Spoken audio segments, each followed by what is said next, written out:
मैं हमीद खान पत्रकार हूँ और मैं एक खबर लिखा था अवैध निर्माण को लेकर, जिसे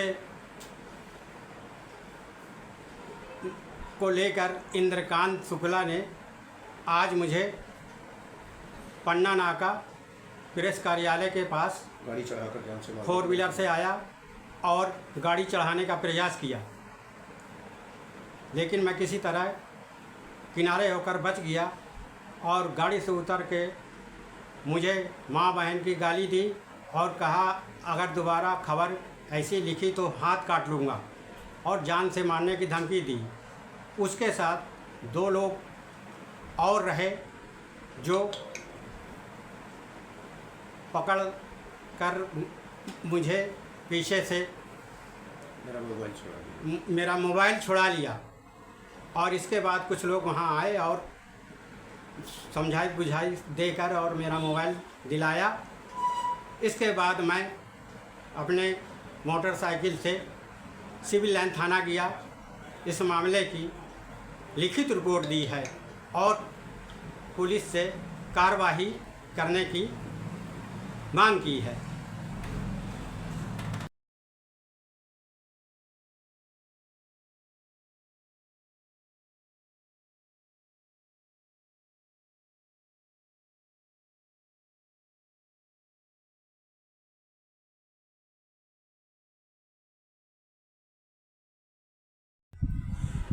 वैसे भी हम ये जानते हैं कि पत्रकारिता करना बड़ा मुश्किल हो गया है। आए दिन पत्रकारों के साथ दुर्व्यवहार हो रहे हैं, उन्हें जान से मारने की धमकी दी जा रही है, उन्हें ब्लैकमेलर कहा जा रहा है, उन्हें पैसा वसूलने वाला कहा जा रहा है और प्रताड़ित किया जा रहा है। आज एक मामला फिर सतना में सामने आया। सतना के एक वरिष्ठ पत्रकार, करीब 20 साल से पत्रकारिता कर रहे हैं, हमीद खान, उन्होंने एक अवैध निर्माण की खबर लिखी। इंद्रकांत शुक्ला नाम का कोई व्यक्ति है जो मकान बनाता है, कुछ दिन रहने के बाद उसको बेच देता है और इस तरीके से और भी उसके जो भी धंधे व्यापार हो उससे, हालांकि इस खबर से कोई लेना देना नहीं है, लेकिन उसने एक मकान पहले पतेरी में बनाया और दूसरा मकान उसको बेचकर फिर दूसरा मकान बना रहा। इस मकान के अवैध निर्माण और सड़क पर ज़्यादा भाग दबा लेने का मामला हमीद खान की पत्रकारिता से उभर कर सामने आया। चूंकि हमीद खान भी उसी मोहल्ले में रहते हैं, सड़क दब रही है तो उनका भी आवागमन बाधित होगा, अन्य लोगों का भी बाधित होगा और कॉलोनी का स्वरूप बिगड़ जाएगा। अवैध काम ही है। उनके समाचार लिखने से इंद्रकांत शुक्ला इतना बौखला गया कि पहली बार तो एक आध बार उसने हिदायत दी। जब ये हिदायत में नहीं माने, खबर लिखते रहे और इनके लिखने के कारण कई अखबारों में खबर छप गई, लोगों को पता चला, कई पत्रकारों ने इस समाचार को कवर किया।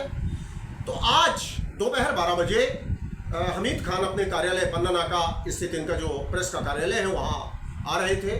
जैसे ही कार्यालय के पास पहुंचे, इंद्रकांत अपनी 4 व्हीलर गाड़ी से इनको ठोकर मारने की फिराक में पहुंचा और उसने ऐसी परिस्थिति बनाई कि यदि ये सावधानी न बरतते तो शायद इनके ऊपर वो गाड़ी चढ़ा देता।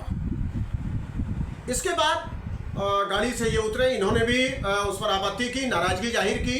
लड़ना झगड़ना स्वाभाविक बात है, कोई किसी की जान पर जब बात आ जाएगी तो लड़ेगा। बात इन लोगों की भी होने लगी।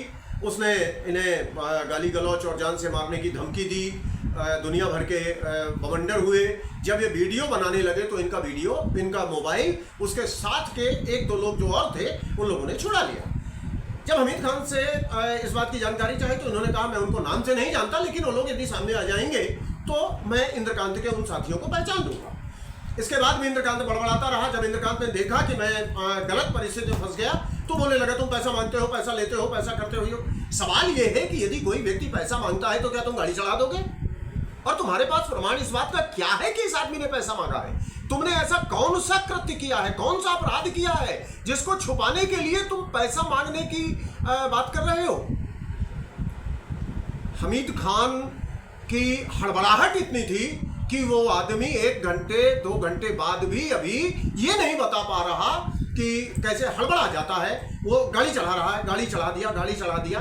कोई भी व्यक्ति हो जब इतनी बड़ी दुर्घटना से बचता है तो उसके मन की हड़बड़ाहट, उसका मानसिक संतुलन बिगड़ जाता है। इन्होंने तुरंत अकेले ही अपनी गाड़ी उठाई और सिविल लाइन थाने गए, वहाँ रिपोर्ट लिखाया। चूँकि आज गणेश विसर्जन का दिन है तो पुलिस के सभी वरिष्ठ अधिकारी थाने में नहीं मिले और गणेश विसर्जन स्थल पर हैं। तो इस तरीके की परिस्थिति आज इनके साथ हुई। फिर वही घटना एक बार सामने आ गई कि यदि समाचार लिखोगे तो हाथ काट लिए जाएंगे, समाचार और पत्रकारिता से नहीं हटोगे तो जान से हाथ धोना पड़ेगा और फर्जी मुकदमे लगवाएंगे। हम पूंजीपति हैं, हमारे पास पैसा है, हम तुम्हें प्रताड़ित करेंगे, तुम्हें तोड़ देंगे। ये परिस्थितियां चारों तरफ निर्मित है हर जिलों में। अभी हमने मऊगंज में यही मामला देखा था, दमोह में यही मामला चल रहा है। अभी इसके अलावा एक सिवनी मालवा होशंगाबाद जिले में हमने ये मामला देखा है। तो एक चित्रकूट का यूपी का एक मामला आया था। चारों तरफ इसकी भरमार लगी हुई है। मैं प्रशासन से, शासन से और व्यवस्था में बैठे लोगों से निवेदन करना चाहूंगा कि ये जो गुंडे मवाली अपने अपराध को छिपाने के लिए पत्रकार को दबाने का प्रयास करते हैं, पत्रकारिता को तोड़ने का प्रयास करते हैं, ये बात उचित नहीं है। इन गुंडे मवालियों पर कार्यवाही होना चाहिए, अन्यथा पत्रकार कल्याण परिषद चुप नहीं रहेगा। हमें कायर और कमजोर न समझा जाए। पत्रकारों पर यदि आंच आएगी तो हम उसकी लड़ाई पूरी ताकत के साथ लड़ेंगे। ये गुंडे मवालियों को इनकी औकात दिखाना प्रशासन का काम है। मेरा निवेदन है यहाँ के पुलिस अधीक्षक से, यहाँ के नगर पुलिस अधीक्षक से, यहाँ के टीआई से और यहाँ के जो भी जिम्मेदार हैं, सतना की बात सतना में ही समाप्त की जाए। हमें मजबूर करके कोई आदमी हमारी पत्रकारिता को तोड़ के अपना अवैध काम करता है, भ्रष्टाचार करता है, उसमें हमें प्रशासन की मदद की जरूरत है। प्रशासन मदद करे और इस अपराधी के खिलाफ तत्काल गंभीर कार्रवाई हो। नगर निगम का भी ध्यान आकृष्ट करना चाहता हूं कि भ्रष्टाचार समाप्त किया जाए। चारों तरफ अवैध निर्माण हो रहे हैं। अवैध निर्माण के नाम पर लंबी चौड़ी जो टीम है ये रिश्वतखोरी करती है और पूरे शहर का स्वरूप इस अतिक्रमण टीम ने बना दिया है।